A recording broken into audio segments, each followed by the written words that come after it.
नमस्कार प्यारे विद्यार्थियों। आज हम स्नातक प्रथम वर्ष में महाकवि भर्तृहरि के द्वारा विरचित नीति शतकम का अध्ययन करेंगे। नीति शतकम की इस अध्ययन श्रृंखला में पूर्व कक्षा में हमने अध्ययन किया था। श्लोक है कि दुर्जनः परिहर्तव्यो विद्यया अलंकृतोऽपिशन् मणिना भूषितः सर्पः किं सो न भयंकरः। अर्थात दुष्ट पुरुष को विद्या से अलंकृत होने पर भी छोड़ देना चाहिए, क्योंकि अगर सर्प मणि से विभूषित होने पर भी क्या वह भयानक नहीं होता। अर्थात विद्या से विभूषित होने पर भी दुर्जन पुरुष को छोड़ देना चाहिए, उसका साथ छोड़ देना चाहिए। मणि से अलंकृत होने पर भी वह सर्प क्या भयंकर नहीं होता, अर्थात अवश्य होता है। आज हम देखते हैं अगला श्लोक। अगला श्लोक है जाड्यम धीमति गण्यते व्रतरुचो दम्भः शुचौ केतवम् सूरे निर्घणता मुनो विमतिता दैन्यं प्रियालापिनी तेजी तेजस्विन्यवलिप्तता मुखरता वाक्तार्यशक्तिस्थिरे तत्को नाम गुणो भवेत् सगुणिनां यो दुर्जनैर्नाङ्कितः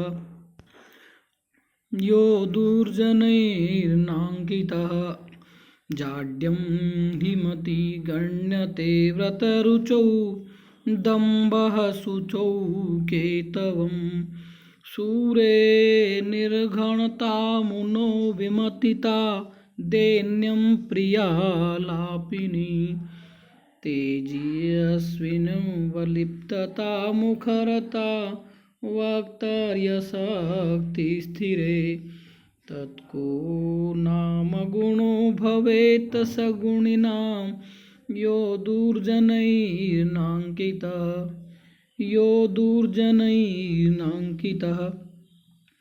प्रस्तुत श्लोक में कवि भर्तृहरि जी कहना चाहते हैं कि दुर्जन पुरुष सदा गुणों में दोषों को देखा करते हैं। अर्थात वो कितना ही गुणवान व्यक्ति हो उसमें भी वो दोष निकालते हैं, दोषारोपण करते हैं। तो श्लोक का अन्वय है ह्रीमति जाड्यम व्रतशुचौ दम्भः शुचौ केतवं सूरे निर्घणता मुनो विमतिता प्रियालापिनी दैन्यम तेजस्विनी अवलिप्तता वक्तरी मुखरता स्थिरे असक्ति गण्यते तत्गुणिनां सह नाम गुणः भवेत् यह दुर्जनै न अंकितः। अर्थात ह्रीमति जाड्यम, दुर्जन पुरुषों के द्वारा ह्रीमति जाड्यम लज्जाशील व्यक्ति में मूर्खता का दोषारोपण करते हैं। ह्रीमति जाड्यम अर्थात लज्जाशीलता को वो मूर्खता का पर्याय बताते हैं। व्रत शुचौ दम्भः, निष्ठावान को दम्भी या पाखंडी बताते हैं। अर्थात व्रतादि में रुचि रखने वाले में वो पाखंड का दोषारोपण करते हैं। शुचौ केतवम, और सदाचारी को वो कपटी बोलते हैं। पवित्र आचरण करने वाले को वो कपटीपन बताते हैं। सूरे निर्गणता, पराक्रमी व्यक्ति में निर्दयता का दोषारोपण करते हैं। मुनौ विमतिता, मुनि में मतिहीनता अर्थात कम बुद्धि वाला। प्रियालापनी दैन्यम, और मृदुभाषी में दीनता का दोषारोपण करते हैं। प्रिय बोलने वाले को दीन कहते हैं। तेजस्विनी अवलिप्तता, और तेजस्वी व्यक्ति को वो प्रतिभावान को घमंडी बताते हैं या अभिमान वाला बताते हैं। वक्तरी मुखरता, अच्छे वक्ता में वो बकवादीपन का दोषारोपण करते हैं, वक्ता को वाचाल बताते हैं। और स्थिरे असक्ति गण्यते, शांत स्वभाव वाले व्यक्ति को वो सामर्थ्यहीनता का दोषारोपण करते हैं या उसकी असमर्थता को बताते हैं, असमर्थता को बताते हैं। तत्गुणिनाम स नाम है गुण भवेत यह दुर्जन ही न अंकित है। तो फिर गुणवानों का वह कौन सा विशेष गुण है जिसे दुर्जनों ने कलंकित नहीं किया है। अर्थात वे सज्जनों या सज्जन पुरुषों में भी दोषारोपण करते हैं, उनमें भी छोटे छोटे दोषों को ढूंढ लेते हैं। वो ढूंढते हैं कि जो लज्जाशील व्यक्ति है उसके बारे में कहते हैं कि यह तो मूर्ख है। व्रत आदि में रुचि रखने वाले को वो पाखंडी बताते हैं। पवित्र आचरण करने वाले को वो कपटीपन बताते हैं।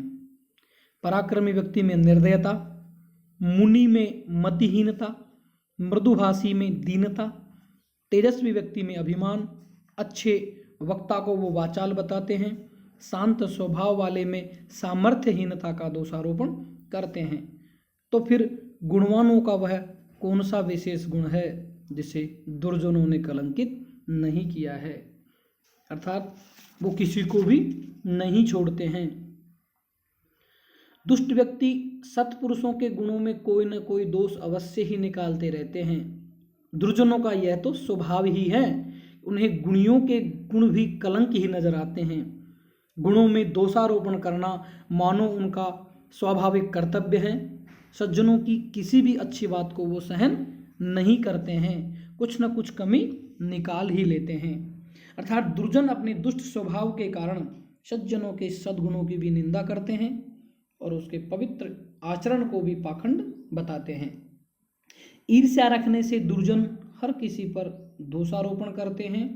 अपने ऐसे स्वभाव के कारण वे सभी से स्वाभाविक वैर रखते हैं। इसलिए दुर्जनों के दोषारोपण से सज्जनों को विचलित नहीं होना चाहिए। इस श्लोक में शार्दूल विक्रीडितम छंद है, जिसका लक्षण है सूर्यास्वई मृषजस्तथा स गुरुवः शार्दूल विक्रीडितम।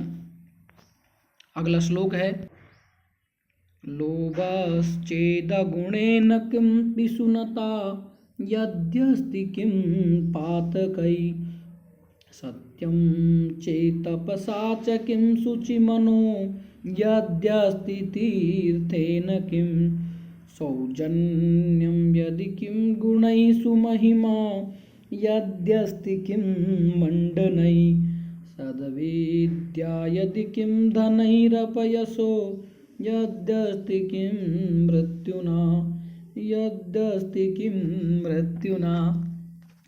लोभश्चेदगुणेन किं पिशुनता यद्यस्ति किं पातकै सत्यं चेतपसा च किं शुचिमनो यद्यस्ति तीर्थेन किं सौजान्यं यदि किं गुणैः सुमहिमा यद्यस्ति किं मण्डनैः सद्विद्या यदि किं धनैरपयसो यद्यस्ति किं मृत्युना यद्यस्ति किं मृत्युना। श्लोक का अन्वय इस प्रकार है।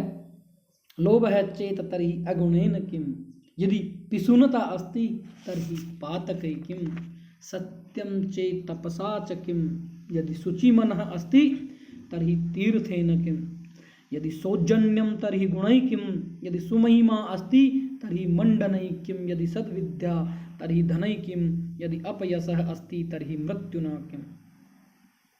इस श्लोक में कवि भर्तृहरि जी बताते हैं कि यदि लोभ आदि पास में है तब दूसरे दुर्गुणों की कोई आवश्यकता नहीं है। लोभ है चेत तर्हि अगुणेन किम, अगर किसी के पास लोभ है, यदि मनुष्य में लोभ है तो किसी दुर्गुण की क्या आवश्यकता। यदि पिशुनता अस्ति तर्हि पातकै किम, यदि चुगलखोरी है तो और दूसरे पापों की क्या आवश्यकता। सत्यम चेत तपसा च किम, यदि सत्य है तो अन्य तपस्या से क्या लाभ। यदि शुचि मनः अस्ति तर्हि तीर्थेन किम, यदि पवित्र मन है तो तीर्थ यात्रा से क्या लाभ। यदि सौजन्यम तर्हि गुणैः किम, यदि सज्जनता है तो अन्य गुणों की क्या आवश्यकता। यदि सुमहिमा अस्ति तर्हि मंडनैकिम, यदि सुमहिमा है तो अन्य आभूषणों को धारण करने से क्या लाभ। यदि सद्विद्या अस्ति तर्हि धनैकिम, यदि सद्विद्या है तो धन से क्या प्रयोजन। यदि अपयशः अस्ति तर्हि मृत्युना किम, यदि अपयश है तो फिर मरने की क्या आवश्यकता।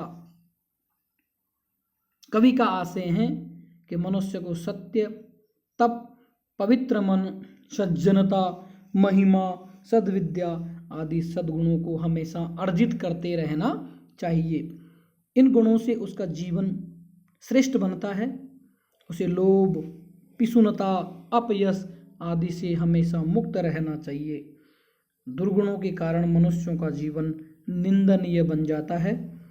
इसलिए ग्राह्य तथा अग्राह्य का विवेक हमें रखना चाहिए। अर्थात इस पद्य में हेय तथा उपादेय का बड़ा ही सुंदर उपदेश दिया है। लोभ होने पर अवगुणों का, दुष्टता होने पर पातकों का, सत्यता होने पर तपस्या का, शुद्ध मन होने पर तीर्थ यात्रा का, सज्जनता होने पर आभूषणों का, उत्तम विद्या होने पर धन का और अपयश होने पर मृत्यु का होना न होना बराबर है। इसलिए मनुष्य को लोभ, कृपणता, पिशुनता, अपयश आदि अवगुणों का परित्याग तथा सत्यता, मन की पवित्रता, सुजनता आदि सुविद्या आदि गुणों को ग्रहण हमेशा करते रहना चाहिए। इस श्लोक में भी शार्दूल विक्रीडितम छंद है। अगला श्लोक है शशि दिवस धूसरो गलित यौवना कामिनी सरो विगत वारिजं मुखमनक्षरं स्वाकृते प्रभुर्धन परायणः सतत दुर्गतः सज्जनो नृपांकणगतः खलो मनसि सप्तशल्यानि मे शशि दिवस धूसरो गलित यौवना कामिनी सरो विगत वारिजं मुखम अनक्षरं स्वाकृते प्रभुर्धन परायणः सतत दुर्गतः सज्जनो नृपांगणगतः खलो मनसि सप्तशल्यानि मे। इस श्लोक का अन्वय इस प्रकार है। इस श्लोक में कवि अष्टदायी 7 तथ्यों का उल्लेख कर रहा है। जो कष्ट देने वाले 7 जो तथ्य हैं उनका उल्लेख कर रहा है और कवि बताते हैं कि दिवस दूसर है शशि, दिन के समय क्षीण कांति वाला चंद्रमा, कम क्रांति वाला चंद्रमा, गलित यौवना कामिनी और क्षीण यौवना स्त्री अर्थात जिसकी जवानी जा चुकी है स्त्री, विगत वारिजम शरह और कमलहीन सरोवर, जिस सरोवर में कमल नहीं है ऐसा सरोवर,